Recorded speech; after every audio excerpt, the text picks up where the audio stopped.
Welcome to the Say It Sister podcast, where two friends who met way back meet to talk about topics women talk about in private, but we're doing it out loud. We are midlife mothers, coaches, and women going through our own journeys in this strange and transformational times. Challenging, but also fascinating.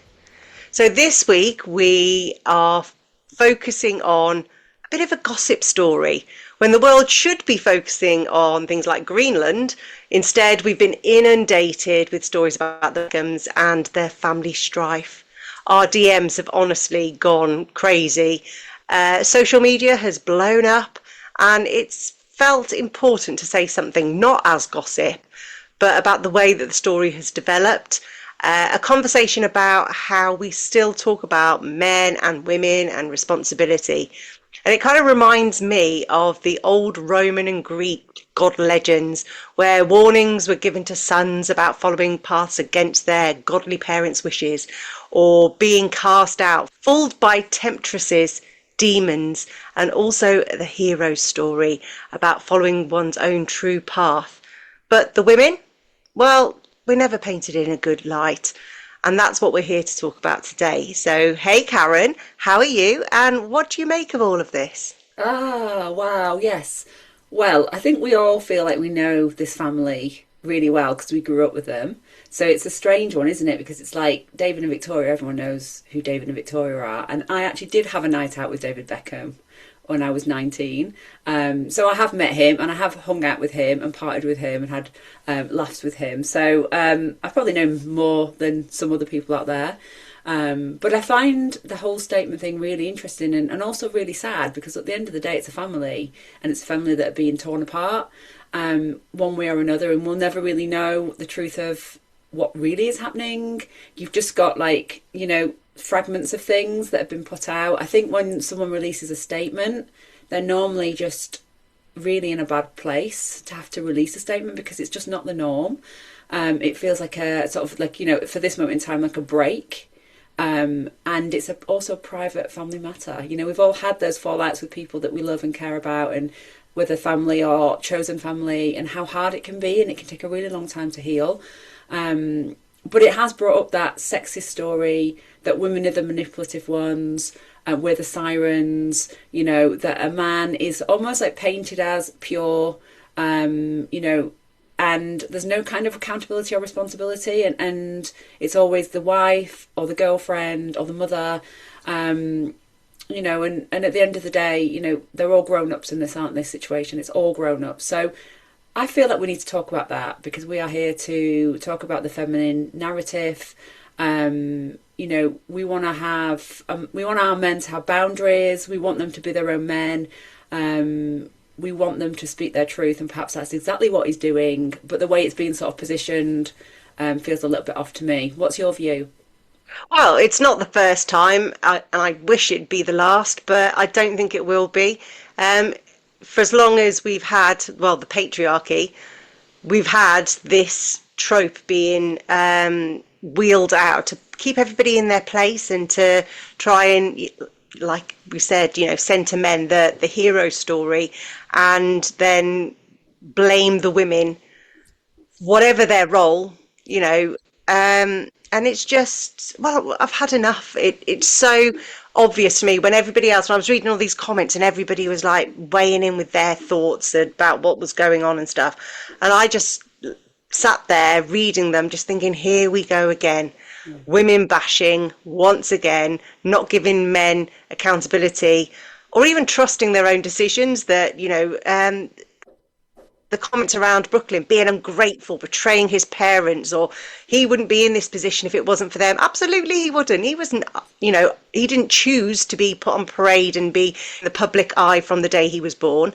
It was part of Brand Beckham, and, don't we all go through this stage of life where we try and find our own identity and say, I didn't like that in my growing up, so this is how I'm going to do it differently. And yeah, I know, like, you have these really strong words, like, he's a grown-ass man. Yeah, I mean, I think we all have that fight for maturity, don't we, as we're growing up, and it comes at different phases and stages, I think, in life. And there is something about going, actually, who am I now, and what do I believe now? And I think, but when something's done so publicly, you know, it has such a wide sort of ricochet that goes out, and when then everyone's talking about it, I mean, you know, there's going to be people who are not going to be sleeping for weeks as they sort out this sort of crisis that's happening for them. They'll have the teams on it. I've worked in crisis management. You actually don't sleep because things are bouncing around the world. You know, with a story like this that, you know, it's crazy how it sort of captured people in a way. And I think that's fascinating. Yeah, I feel it's probably the struggle to find his voice, his space, his manhood in a way. But done in a very, very, very public way. And but perhaps, you know, when these things do happen in such a public way, it's probably because the lines have been crossed. Because it's not the norm, is it? You know, like you don't normally have that, and the breakaway scenario and probably all the attention. I mean, I hung out with, you know, I was in PR in the 90s and you know, and after that, and I hung out with 3am girls from the Mirror, and they were like my best friends because we lived in this sort of time when the celebrity obsession, if you didn't have a celebrity link, it was very hard to get publicity and for your brands and the clients that you looked after. So it was part of my world, you know, and even to the point where someone was chatting about me the other day, and this story got back to me, and they said, oh, she was scandalous because somebody like Victoria Beckham, you know, would be using the GHD products and then it'd be in the papers 2 days later. And that was how it was, you know, and I mean, we weren't making stories up. We were genuinely doing these sort of, you know, like sending products and getting feedback and stuff. So it wasn't, there was no lies in there. But I mean, things were reported on because of the link. And I was behind the scenes, so I didn't have to face the sort of bombardment that celebrities faced. And I always felt really sorry for them, actually, because I feel like whilst you use the press, you're also going to get burned by the press.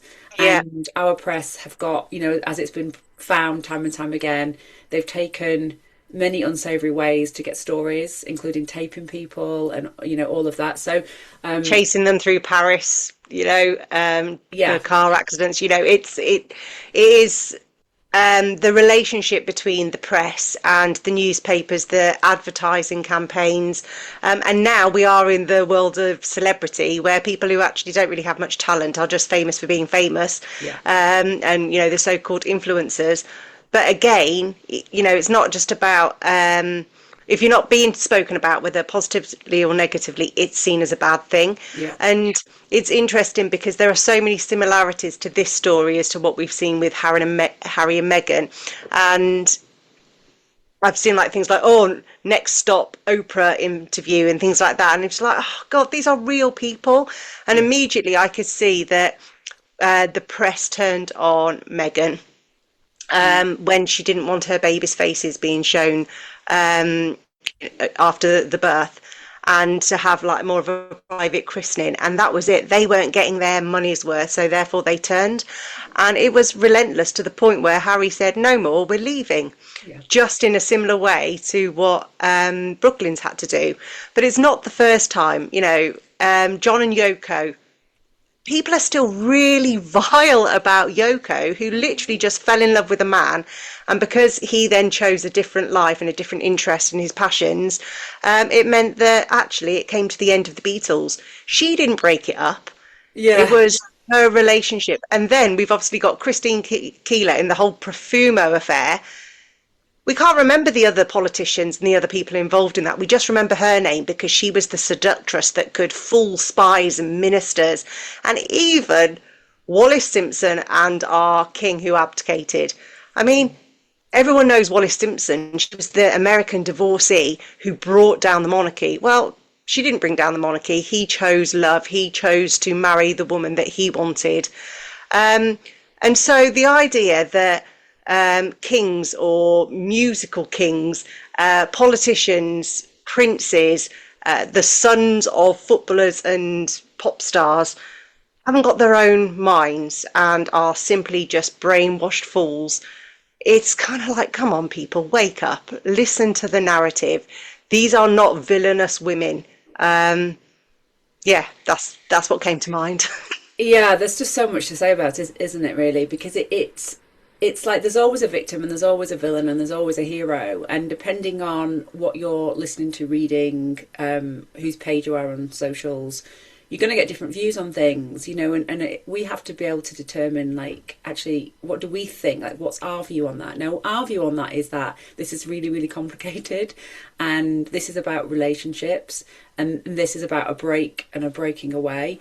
You know, it reminds me of my own wedding and a speech that was made at my wedding by my husband's best man, and he said, well, as soon as Richard met Karen, that was the end of the fun that I was having. And I was about like, him? you know, and this was in his speech, and like the whole speech, you know, I was cringing all the way through it, really, because I was like, what is he going to say next?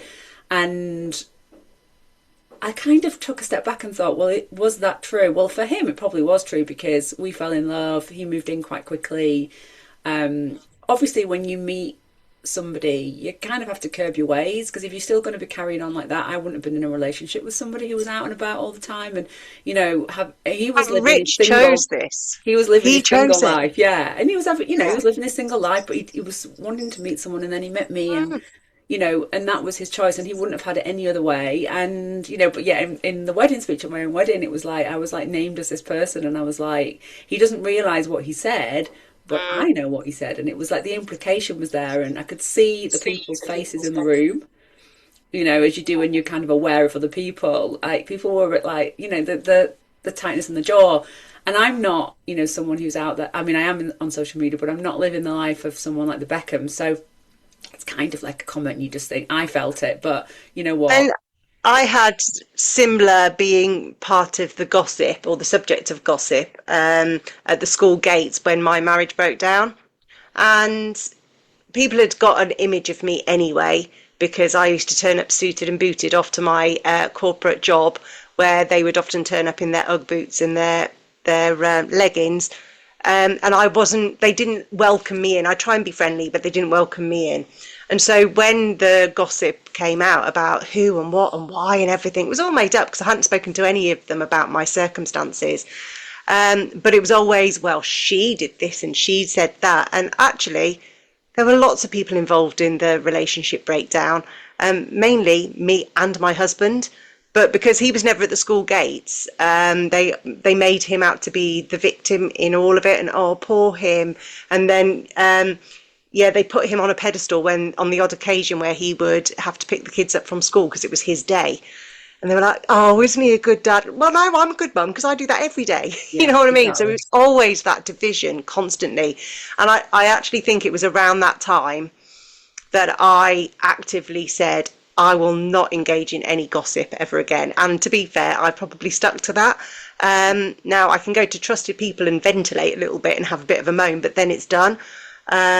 But I've never been engaged in gossip, which is why I think when I see this gossip and this, it's almost like a witch hunt in real life on all the comments, and I see it and I'm like, I've been that person in my little world. Imagine being on the global stage, because we are always the virgins or the temptresses, or we're the pure ones or the evil queens or the nasty stepmothers.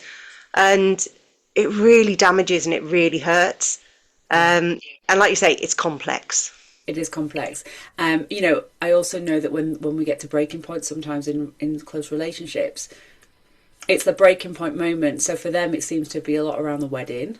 You know, I feel like we're going into the gossipy bit here, and it does make me feel uncomfortable because I've deliberately not commented on any of it, because I just think, you know, it makes me feel a bit icky. But, you know, the wedding was the thing that seems to be in all the, you know, like the explanations, it's all about the wedding. And I feel like in relationships we have this point where there's lots of things that have happened, a massive build up over time, and then something will happen, and a wedding is a really good example of that. And bad behaviour starts to come out because people are drinking, people are emotional. The bride and groom are carrying so much. Like I felt that on my own wedding. You're trying to make it, you know, trying to get through it all, and there's a lot going on, and then the alcohol thing is a major thing, and people start doing crazy things. And if you're at that wedding, it can be quite fun, but if it's your wedding, it's a whole different experience. And oh, I'm echoing. And I feel like that was the breaking point.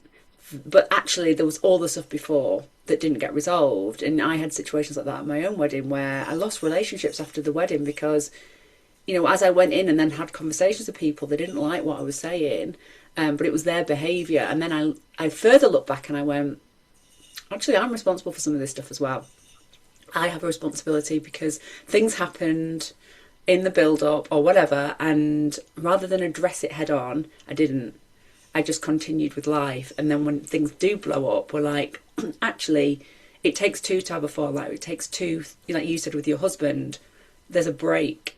But even if you're the one that leads the break, there's been many breaks in the build-up to that, Yes. and this is the final break. My throat is getting really tight. Oh, And let so, me come in and just share a perspective I hold about the wedding topic, because he was very clear that there were two specific moments that he wanted to address. One was the dance, which he said was inappropriate, and the other one was the wedding dress being, yeah, unfulfilled. And what I interpreted, or through my lens, straight away, I just thought, actually, this is a man who is, from this day forth, creating a new family. And all he actually wanted was everybody around him to wish him well, him and his wife well on their new journey. But even up to, a couple of weeks before and on the wedding day, it was still about somebody else, or it was still about control. And he's just had enough. And now he's trying to build his own life, living in a different country, building his own brand and his own business, yet he's still having to be brought back into family images and Christmas photos and red carpets. He's just like, I've had enough. And so for me, it's like, the only reason why he mentioned those stories is to say, well, it was very pointed the way that I see it, is he mentioned those because that was the point where he said, I'm a man, I have my own family now, this is what I need to do to move forward. And I also want to speak to the point that I think the only reason why he has become out public is what he says is there has been a narrative being spun for the family brand, which is not true. And he has done everything he can to keep it private. He's blocked, he's tried to remain silent until he's like, this is really impacting me and my wife. I have to speak out and put the record straight. But now I think he'll probably just go away and just live the life. This is it. It's his done. It won't be done forever because hopefully families can repair, but it takes all the family members to repair. But this is his line in the sand and saying, it's about me and my wife now. And so I just want to celebrate him. yeah, I hear that. And I also feel like there's no way he's getting privacy anytime soon.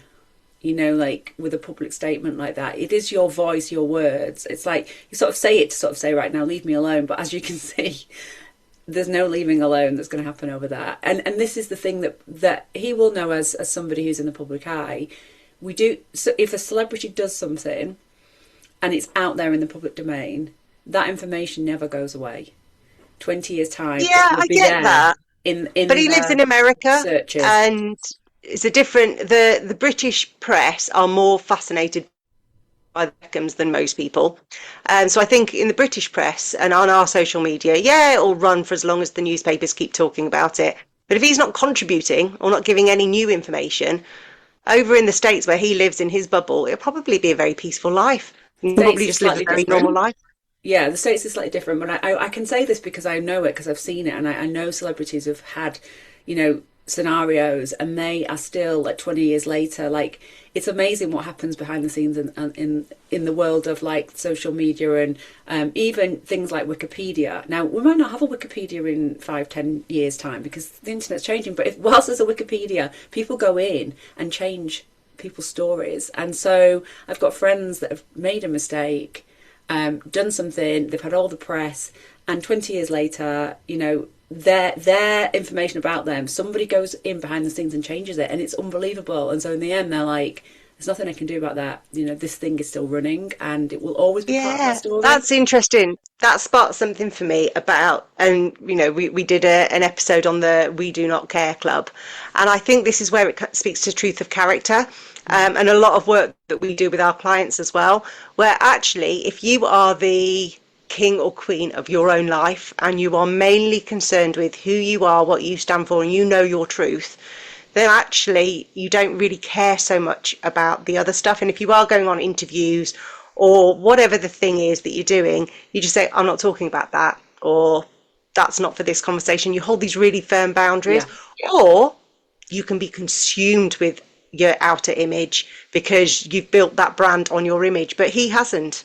His Yeah. family might have done that, but he has never been brand Peltz Beckham or Brooklyn. He's just living his own life. So who knows how it We will don't know go. yet, do we? It's like speculation. I'm just sort of bringing in my own sort of background and of experience of, being in this field many years ago, for many years really, and just knowing how things work. And he Well, I will hope have, he's part of the We Don't Care club. I yeah, and hope. he will have insight to that. And I suppose when you take that, you still take that step. You're aware. I'm pretty sure he's aware of the implications and how this stuff's going to impact things and the ongoingness. And then it's going to make him. I still think it's going to make him. People are going to be like, everyone's going to want to talk to him about this wherever he goes for quite a long time. But maybe that's the thing with the truth when we speak truthfully and we just go, I will deal with the consequences of that, because what I'm not Yeah. prepared to do is live a lie. Which I get, I totally get that, where you think, I'll speak my truth, I'll go out there, I'll do the difficult thing, because it's too hard to keep living the lie. We've got experiences of that in our own lives, haven't we? And Yeah. and you just feel like, yeah, I mean, they haven't got children yet, have they? They haven't gone down that path. There's like a whole, there's a whole future ahead for his new family and seeing where that takes him. But I think my sense is he'll live his life, and we don't know, differently to the life that he's had. And Because, let's face it, his wife is an actress, and he's got his own cookery food brand, but they've already got plenty of money behind them. She's a trust fund baby and her dad is a very successful but billionaire, far outweighs what the Beckhams have got in the bank. And so I think they're going to be fine, whatever path they do, but it's whether they want to use the media or whether this is a line in the sand. And yes, we will find out. But I just know that there's plenty of, even like royal families around the world, who live very private lives. They don't, they're good on their own. They don't need to perpetuate the media. But maybe there will be an interview with Oprah. Maybe there will be a book or a Netflix deal. Who knows? But I'd sense that that's not coming with this pair. But we shall see. But let's just talk about a little bit about the kind of comments or the conversations that have been coming from women towards these women. Because actually, we've talked a lot about Brooklyn, but most of the comments have been about either supporting Team Victoria or slating her, or it's been about Nicola. And again, like, images of her with a sour face, or like, oh no, she's a queen. But actually, there's not been a lot about David or Brooklyn. It's mainly been about the women. So do you want to speak to that for a moment? I think what was said is very damaging towards Victoria. Even in his statements, the idea of him having to do the first dance with her and it being inappropriate. I mean, that in itself. Oh, it wasn't the first dance. It was a dance at the wedding. Ah, I see. I misconstrued that as like That, he thought he was going to yeah. have a dance with his wife, and then his mum was there, and even No. just the concept of that just feels So like that's how the press have cringe. spun it. But Yeah. no, that's not what the statement said. Okay. Well, that makes me feel a little bit a little bit better, because I was like, wow, like I just can't imagine that happening. As women who've been married, it's just not. Yeah. But I still think it's much more damaging towards her. So that's what I see, when I'm like, wow, this is, and then all the sort of like stuff that's then coming through of like someone dressed like Victoria dancing and all of that, and then all the comments, and I just think, oh my gosh, these are human beings Yeah. who have feelings, and yes, I think they've built their entire adult lives around the narrative and the brand, and everything has gone steered towards that, and that's why there's this sort of like idea of the protectiveness and them sticking together, that must be actually quite claustrophobic if I think about it, because when you're just constantly focused on reputation, that's a defensive strategy. So it's like Yeah. constantly defending, and I think even the way that sometimes she's portrayed on other wider social media things, like there was a whole thing that came through and it was like, from the documentary, that she's saying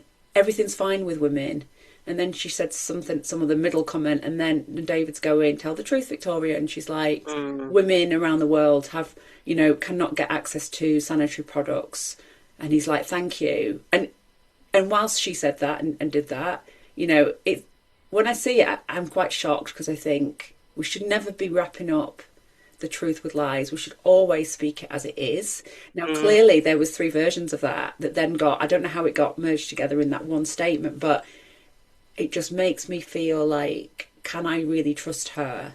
Like, is she, you know, and I think I have this thing with brands and companies as well. Like, are they just adapting to what's zeitgeist, to what they should say, or is this a genuine real them?